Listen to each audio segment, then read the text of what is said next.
Project लगाना है, ये मैंने कंपनी बनानी है, तुम भी इसके अंदर 10,000 इन्वेस्ट करो और मेरी कंपनी के 50% के हिस्सेदार बन जाओ।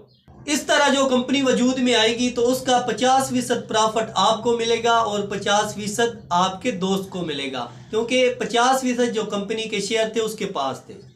इसी को अगर बड़े पैमाने पर जब वो कंपनी करती है तो वो दोस्तों के पास जहरी बात उतनी जाती, इतना पैसा होता नहीं है, तो वो पूरी दुनिया को ऑफर करते हैं ये हमारी कंपनी है और आप इसके अंदर पैसा लगाओ। और इस तरह कंपनियां पूरी दुनिया के अंदर अपने शेयर बेच के पैसा इकट्ठा करती हैं अपनी कंपनी के लिए। लेते हैं history of share market. Stock market की इब्तदा आज से तकरीबन 404 साल पहले हुई। एक Dutch Indian company, east Indian company नहीं, जिसने हिंदुस्तान पे हमला किया था और हम पे राज किया था। सन 1600 ईस्वी को एक डच ईस्ट इंडियन कंपनी ने काम शुरू किया।